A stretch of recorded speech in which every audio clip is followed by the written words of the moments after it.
Reference बघतोय आज आपण, आणि रेफरन्सचं जे सेक्शन आहे ते आहे 113 CPC मध्ये. तर 113 जो सेक्शन आहे CPCचा, it empower the subordinate court to state a case and refer the same for the opinion of the high court. आणि हायकोर्ट जे आहे त्यावरती जशी त्याला योग्य वाटते अशी कुठली पण ऑर्डर जी आहे ते करू शकतो. आता इथे काय होतं की एखादं सबऑर्डिनेट कोर्ट जे आहे त्याच्याकडे एखादं मॅटर आलेलं असतं, आणि त्या मॅटर संदर्भात, त्या मॅटरमध्ये सपोज एखादा असं प्रोव्हिजन असेल, एखादं असं सेक्शन असेल की तो एंटायर किंवा ॲक्ट असेल, तो कोर्टाला वाटतंय की तो इनव्हॅलिड आहे किंवा तो अनकॉन्स्टिट्युशनल आहे कुठे ना कुठे, पण त्यावरती अजून त्या ॲक्ट संदर्भात किंवा त्या ॲक्टच्या त्या पर्टिक्युलर प्रोव्हिजन संदर्भात आतापर्यंत कोर्टापुढे मॅटर आलेलं नाही आहे, हायकोर्टाने त्याच्यावर कधीच काही डिसिजन दिलेलं नाही आहे.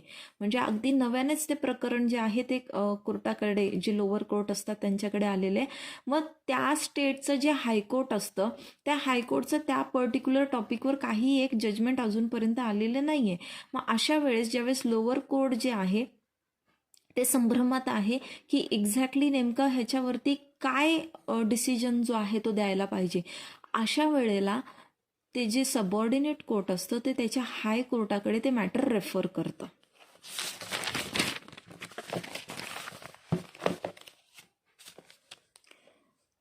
आता ह्याचे जे प्रोव्हिजन्स आहे रेफरन्सचे ते बघूयात. Reference to high court. आता where the court is satisfied that a case pending before it involves a question as to the validity of any act, ordinance, regulation, or any provision contained in an act, ordinance, or regulation, the determination of which is necessary for the disposal of the case, and is of opinion that such act, ordinance, regulation, or provision is invalid or inoperative, but has not been so declared by the High Court to which the court is subordinate by the Supreme Court or by the Supreme Court. The court shall state a case setting out its opinion and the reasons therefore and refer the same for the opinion of High Court. म्हणजे बघा इथे काय होत असतं की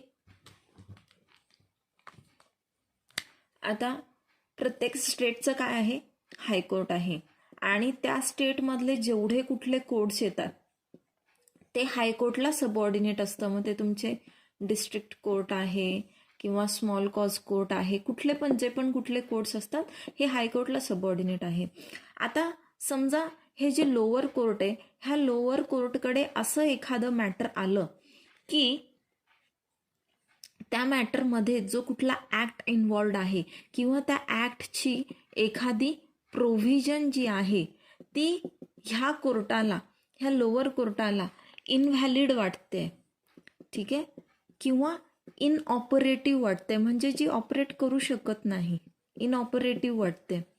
मग आणि त्या ॲक्टवर किंवा त्या प्रोव्हिजनवरती अजूनपर्यंत त्या पर्टिक्युलर त्या स्टेटच्या हायकोर्टचा किंवा हायकोर्टच्या पण वरती कोण आहे, सुप्रीम कोर्ट, ठीक आहे, सुप्रीम कोर्टाचा काही म्हणजे त्यांनी डिक्लेअर केलेलं नाही आहे की तो ॲक्ट किंवा त्या ॲक्टची प्रोव्हिजन जी आहे ती व्हॉइड आहे किंवा इनव्हॅलिड आहे, असं कुठला निकाल आलेला नाही आहे. म्हणजे आजपर्यंत असा जो मॅटर आहे तो कोर्टापुढे आलेलाच नाही आहे. मग अशा वेळेला हे कोर्ट काय करतं, हे कोर्ट जे आहे त्याची रिझन्स जे आहेत की त्या कोर्टाला काय वाटतं ते जे आहे ते रिझन्स लिहून ती जी केस आहे, ते जे मॅटर आहे वरच्या कोर्टला म्हणजे त्या हाय कोर्टला, त्या स्टेटच्या त्या पर्टिक्युलर हाय कोर्टला रेफर करतं की तुमचं ओपिनियन काय आहे इथे, ठीक आहे, हायकोर्टचं नेमकं त्यावरती काय ओपिनियन आहे. आणि मग हायकोर्ट काय करतं की आपलं जे ओपिनियन आहे ते देऊन पुन्हा प्रकरण ह्या कोर्टाकडे पाठवतं. म्हणजे जो कुठला डिसिजन असतो, जे काही मॅटर जो डिटरमाइन करायला आलेला असतो कोर्टापुढे, त्याचं डिसिजन किंवा ती डिक्री किंवा जजमेंट जे काही असेल ते लोअर कोर्टच देणार, म्हणजे ते सबऑर्डिनेट कोर्ट तेच देणार आहे. निकाल जो आहे तो इथे नाही लागणार आहे. हे फक्त हायकोर्ट काय करणार आहे, त्या पर्टिक्युलर ॲक्टला, त्या पर्टिक्युलर ॲक्टच्या प्रोव्हिजनला कन्सिडर करणार आहे, म्हणून त्या कन्सिडरेशनसाठी रेफर केलं जातं, रेफरन्स जो आहे तो दिला जातो.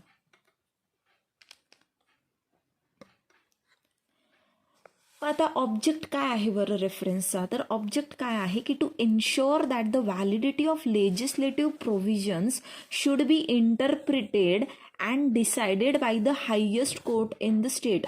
म्हणजे काय, एखाद्या लेजिस्लेटिव्ह प्रोव्हिजन म्हणजे एखाद्या ॲक्टची व्हॅलिडिटी, एखाद्या ॲक्टच्या एखाद्या प्रोव्हिजनची व्हॅलिडिटी जी आहे ती कोणी इंटरप्रेट केली पाहिजे, त्या स्टेटचं जे हायेस्ट कोर्ट आहे त्या हायेस्ट कोर्टनेच ते डिसाईड केलं पाहिजे, ना की लोअर कोर्टने, कारण त्यांच्याकडनं काही चूक पण त्या ठिकाणी होऊ शकते. The reference must be made before passing the judgment in the केस.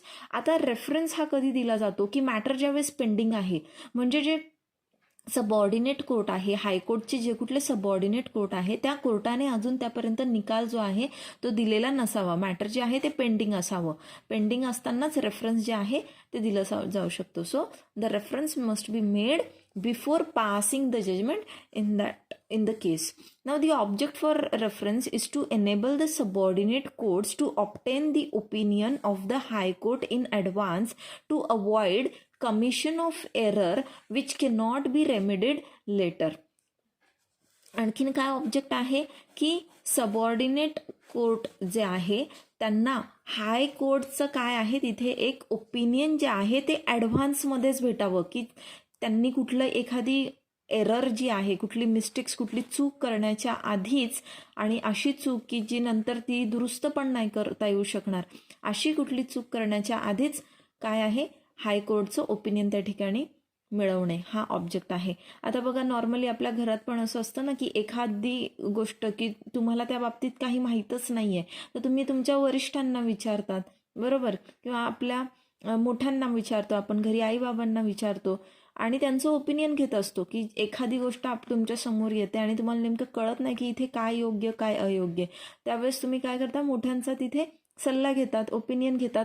तसंच आहे ते की असं समजा की इथे लहान भाऊ जो आहे तो मोठ्या भावाचं काय घेतोय, ओपिनियन घेतोय.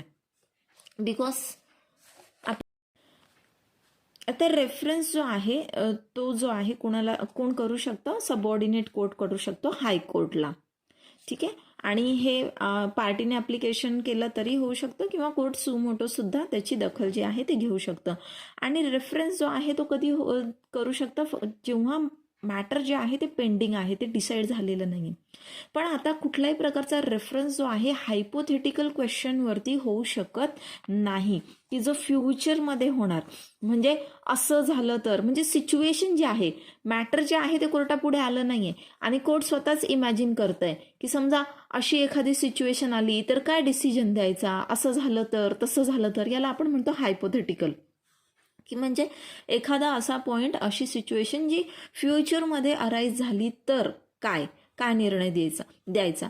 तर अशा पॉईंटवरती रेफरन्स नाही होऊ शकत. रेफरन्स कधी दिला जाऊ शकतो की जेव्हा ॲक्च्युअलमध्ये प्रकरण जे आहे, ॲक्च्युअलमध्ये केस जी आहे, ॲक्च्युअलमध्ये जे सूट जे आहे इन्स्टिट्यूट झालं आणि ॲक्च्युअलमध्ये तिथे एखाद्या पॉईंटवर, एखाद्या लॉवर, एखाद्या प्रोव्हिजनवरती तिथे डाऊट जो आहे तो कोर्टाला येतोय की हा व्हॅलिड आहे की इनव्हॅलिड आहे. आता आपण इथे केस लॉ बघू.